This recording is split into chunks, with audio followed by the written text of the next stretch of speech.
So let's talk LEC, everybody. So before we do that, let's look at the standings. Team Vitality, Carmen Corp are 0-3. Rogue and Giant X are 1-2. Heretics and BDS are 2-1. So does the Mad Lions in G2. And Fnatic and SK are the lonely team on top. But of course, it's just week 1. New impressions and all kind of stuff. So let me just do my overreaction of this week and see if everybody can be like shocked that it is happening or pretty much like, nah, it's not going to happen. SK Gaming are looking like the best team in all of winter. Here's my knock on wood statement. I think they are good. Niski is the only reason why this team is good, and the fact they managed to do this with little bit of cost to management is pretty much admirable by the management and everybody else. But here's the thing, Akeem. I have seen this movie before. I have seen this movie last year. SK were the darlings of winter, and then it kind of fell off from spring into summer. You cannot sustain that for about like 2 or 3 weeks, and even the playoffs, of course. It's good now that they're doing it well, but unfortunately, when it comes to the best of threes and when it comes to the best of fives, adaptation and experience matters. And while you have that squad of Niski and Extra Kick, which are really veteran presence, and also Irrelevant, who is pretty much the most underrated top laner in all of LEC, changed my mind. I think, Isma is going to have a rude awakening, and we will have to see if his champion pool being pinched, or even a new meta, of course. Because, of course, right now we're into a different meta that is so much, like, newish and can't figure it out, all that stuff. Like, we have Udyr on top. I watched some LCK highlights, and they have Udyr on top. So we don't know much about, like, what's going on with the meta and all kind of stuff. But we'll find out, of course. As I said, SK look absolutely clean in all 3 games, of course. They look solid. They look polished, of course. The way they play together is incredible, especially that Isma and Niski combo is incredible.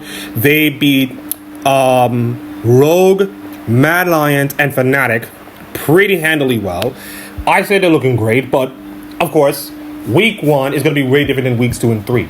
Should they keep it up? I think so. I think their next couple of games will be against Heretics, Giant X, and Fnatic. Ruin my tongue, BDS. So they got Heretics, Giant X, and BDS. I said those are veritable winnable games. Not saying they're going to win all of them games, but I think if they can manage to get 5 or 6 wins, I think they might challenge to a top spot. Let's remember, everybody, the new rule, everybody, that if you finish in the top 8, it depends on your seeding for the playoffs. So it's 1 versus 8, 2 versus 7, 3 versus 6, and so on, and 4 versus 5. Those kind of things. So it's really important for SK to finish in the top half of the table, so you don't have to avoid the G2s or the Fanatics and the Mad Lions of the world. So I feel like, that's really huge for SK fans, of course. They needed a good performance this week to showcase that they are not just a fluke team, but also showing well. But this is a good job by, SK so far. Pretty well done. I have no problem with that. Next overreaction is that Mad Lions are not as bad as they used to. Now, there are many pundits, of course. Lots of people predicted that Mad Lions are going to be like a bottom tier team with names like, Eloy is in there, Supa, and those other movie star writers, players. And also the fact that their name is Mad Lions Koi. It's weird enough to me. And then I feel like, what's that?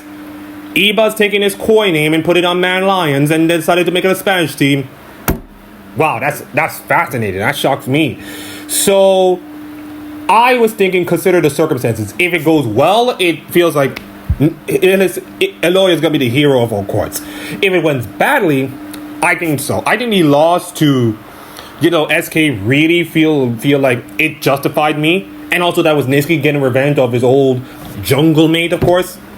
But the way they did it against their rivals, I saw Carmen Corp, and the way they did it against Heretics, it just showcased that I think Mad Lions are not as bad as everybody used to. Now, of course, we all know long season, and we have to see if they can sustain that throughout spring and summer. But I feel like the perception of many people saying they're a bad team is going to be dwindling away with every incredible performance and the way Eloy is shot calling.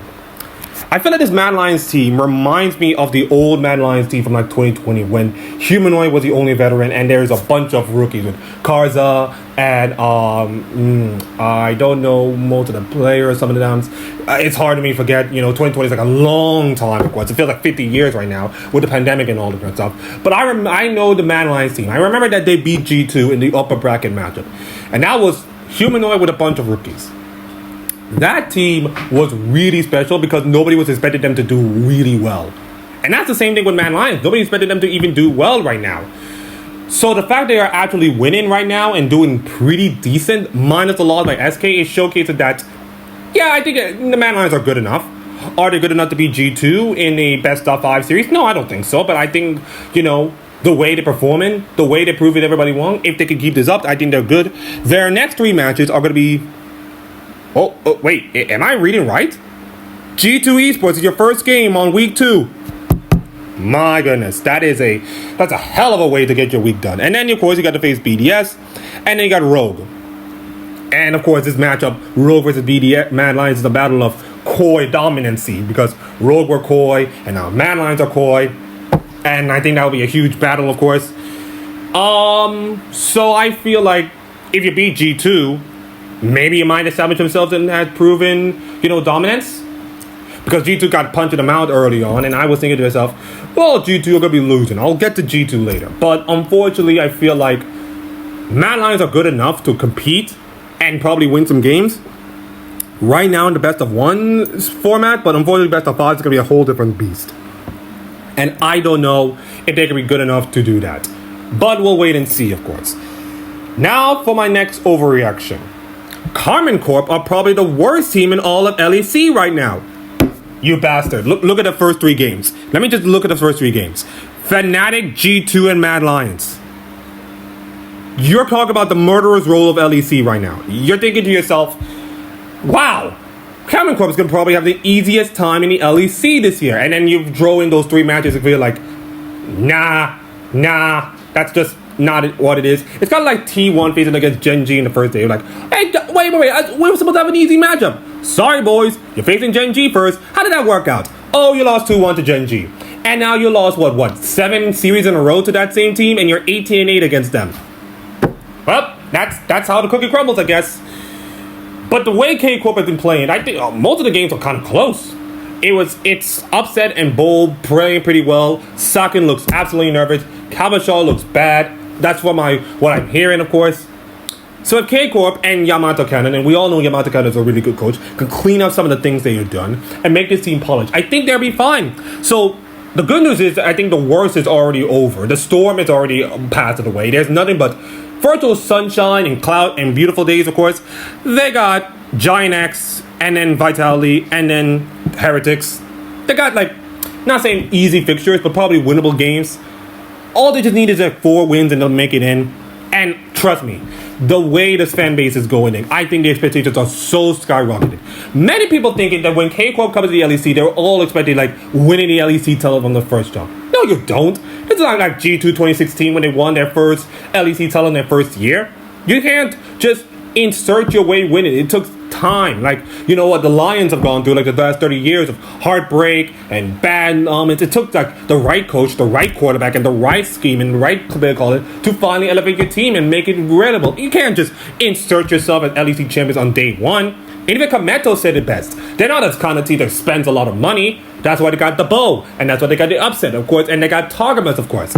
They got some of the veteran players in the LEC, including the LFL players. And also, for those of you who don't know, Sakin is not a rookie, guys. He used to play for the LEC. Remember Vitality back in those days?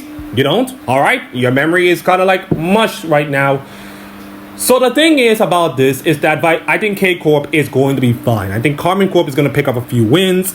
I don't think they're as bad as, let's see, Giant X and maybe Rogue.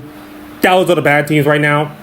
So I was going to say that relax, Carmen Corp fans, you're going to be fine. You just go through the hellhole of probably the worst 3 games of all of LEC pretty much ever to start your season. And I think you're going through, and I think you'll be fine. Now for a water break, and I'm going to get to our next overreaction. Alright, so next overreaction is probably Rogue just beat G2, so that means they're great. You're kidding me. First of all, let me just say something about G2 fans. G2's gonna win the LEC Winter. There, I'm gonna say it right now. It is the 18th of January at the time I'm recording this. G2 are going to win the LEC title. Now, do I believe that G2's early game should be cleaned up a little bit? Yeah, they've been. I mean, I saw G2's early game. They have been iffy, of course. The BDS game was kind of iffy. The K-Corp game kind of iffy. And then they got absolutely rocked by Rogue, who we all know are good at early games, and then beat you to a rock. The way to dominate G2 is incredible, but is it time for Caps to, no longer there? I feel like there's an overreaction within overreaction. Caps is not the same dominant mid laner as it is. Well, yeah, he's not the same mid laner. We all saw him from last year, and we're starting seeing him this year. He's not the same dominant mid laner. He's like Faker, but even worse, to be honest. That doesn't mean that Caps is washed. Of course, that's a bad word in all League of Legends terms. Washed. That's a bad word, guys. Oh, I can't believe I'm saying it. But I don't think Caps is that kind of person yet. He's fine, and he's going to be fine, and I think G2 are fine. I think they're going to be pretty good. I think G2's next fixture is going to be Mad Lions, which is going to be a tough one. Heretics, and of course, Vitality. They'll be fine. They'll probably win like 6 games at least, 7 if they're good enough, and there might be like a 2 seed, 3 seed, and then once we get to best of 3 to best of 5, the real G2 will show up. Dylan Falco and that G2 team will show up. But I feel like the way G2 have been picking, I feel like most of their drafts are kind of like not G2 style, not the crazy G2 surprise packages that they once were. And I feel like that's going to be like what G2's downfall is. G2 are used to be the team that picks the crazy champions and dominate their ways and show up and pull a wild card out of the hat. I'm coughing right now because I'm getting a little emotional about G2's 2019 team, which was so good, man. But I feel like that G2 days are over. I mean, the G2 team are fine. They're fine enough to win the LEC once or twice, but against international teams, against your Gen Gs and your T1s and your LPL teams, that's going to be a little rough. That's going to be a little bit of rough, of course. So, I think G2 will be fine, but I just don't see G2 as, like, dominated with LEC the same way they did last year. They're going to have a few bumps in the road, of course, as usual, but other than G2, who can at least become like the bridesmaid to G2, a pretty good bridesmaid to the feeling of, hell, LEC have 4 good teams that go into Worlds this year, or 3 good teams going to Worlds this year. In my magnification, of course. I think G2 will be fine. I think Rogues, listen, you lost, congratulations, you beat G2, but you lost to Heretics and SK. Like, what other confidence are I saying? Larson is probably the only linchpin of this good team, but other than that, you could have just kept Trimby, of course, or maybe got Trimby of a free agency. I feel like the way they've been doing this is kind of feel like Rogue are fine, but they're not like world beaters, of course. They will sneak into the top 8, but beyond that, I feel like it's going to be like eliminated right around second week, of course. That's pretty much my feeling, of course. So, you got the win against G2, but it means gigantically nothing in the long term. Trust me, I know that. I know this for a fact. And Vitality, poor old Vitality. Vitality are the worst. Vitality will never achieve anything in the LEC this year. And you know what? You're right. I don't think they achieve anything this year. They got, listen. Now, let me just say something. Mac is going to get this team probably like time to develop and all that kind of stuff. And I think this team will be successful and all that kind of stuff. And we know what Mac is capable of. But the problem is that it just makes you feel like Vitality cannot achieve anything. It doesn't matter how much money they spend, they can't achieve. And even if they spend a little bit of money, they still cannot achieve. Like, yes, they are below K-Corp right now, but even K-Corp will put in more effort in there. Like, I think Monte Cristo, shout out to Monte Cristo's play, said, like, one of the games he mentioned was, let's see, it was against BDS, and I think it's the Jarvan Rumble Oriana, the pocket thing. The Jarvan Oriana Rumble combo, of course. And with the Rakan and the Varus combo. It was against BDS. And I don't remember that much because there was so many games. But I think Monte Cristo mentioned it, of course, that it's a pretty simple comp. All you just have to do is to press your R's. Just press your R's. Rakan will go in. You, Jarvan ult, Rumble ult, Ori ult. Probably that's it. And they never done that. They never engaged once. They never done that. I feel like they never done anything. And they just let BDS dub them for like 29 minutes. With Jin Karma. Are you kidding me? You allowed Jin Karma to actually win that game? Bloody hell, that's horrible. So it just makes you feel like, with the players on that team, I feel like Vitality are good enough to compete. But you're 0-3 right now, and it doesn't make any sense. You now have Rogue to deal with, you have Carmen Corp to deal with, and you got G2 coming up. It's not going to get easier for that. If you lose to Carmen Corp and G2, you're going to be like 1-5 by the end of the week, and you have to be fishing for wins. You have to literally fishing for wins. So, I don't know, man. I think this will be rough for Vitality right now. I don't know if Vitality can be good enough to even get to the top 8, of course. Which is like the history of Vitality, of course. But I'm not surprised to be any of, substantial circumstances, of course. And that's my overreaction to the LEC Week 1. Week 2 is coming up on Saturday with a whole bunch of fixtures and fun.